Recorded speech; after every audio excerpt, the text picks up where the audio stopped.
আসসালামু আলাইকুম ইয়া রাসূলুল্লাহ, তোমরা যার বান্দা আমি তার গোলাম। আল্লাহু আকবার। ইয়া রাসূলুল্লাহ, আল্লাহ কবুল করো, উম্মতের গুনাহ মাফ করো, আমিন। এই পৃথিবীর আমরা মুসলমান ধর্মে মানি যারা, শরীয়ত সত্য, আল্লাহর কোরআন, আল্লাহ, রাসূল, ঈমান, এই চার জিনিসের নাই হয় নাই দুনিয়ার ফরমান। এর জন্যে কেউ বলতে পারে না যে আমি একজন পূর্ণ মুসলমান। শরীয়ত সত্য, শরীয়তের 17টা ফরজ কিন্তু মুসলমানে জানি না আদায় রাখে নাই। এর জন্যে কিন্তু মুসলমান দাবি আল্লাহর কাছে পাবে না।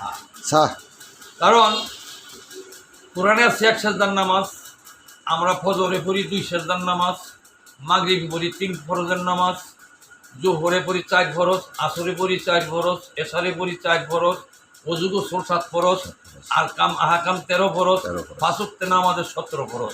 মুসলমান যাতে একটা ফরজ দ্বারা সাক্ষী হবে, তার আল্লাহ, কোরআন, ঈমান, রাসূল সাক্ষী হবে।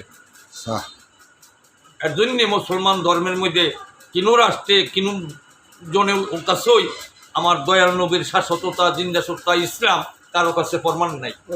কোরআন জিন্দা, হাদিস জিন্দা, কালমা জিন্দা, কাবা জিন্দা, নামাজ জিন্দা, বিসমিল্লাহ জিন্দা, ঈমান জিন্দা।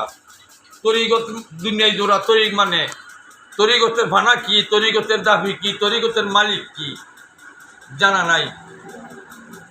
অনুমানে নামাজ পড়ে সব, শয়তানের নামাজ, কাফিরের নামাজ, মৃত্যুকের নামাজ, বেঈমানের নামাজ। আমার দয়াল নবী কইছে আলিমের ঘরে জালিম হয়েছে, এই শয়তানে মানুষের নামাজের ধোঁকা দিতেছে, শয়তানের ধোঁকা দেয়। কোরআন সাক্ষী আছে, পাবলিক জনগণ শুনে কিন্তু আসলে কেউ মানে না, কেউ মানে না। হাকিকত হকালি রাসূল দাবি জানে না, হাকিকত কয় কারে, আর রাসূল বা কে, আর মারফতে নবী বা কে। 5 কালমায় রাসূল, 1 কালমায় নবী না চিন না, শয়তানের ধর্ম মান্য গেলি কত কষ্ট, কত নান্য যে দুনিয়া পাইছো তার বাড়িটা পা বিপত্ত সামনে আসছে। তোমরা ভালো থাকো, দোয়া করি।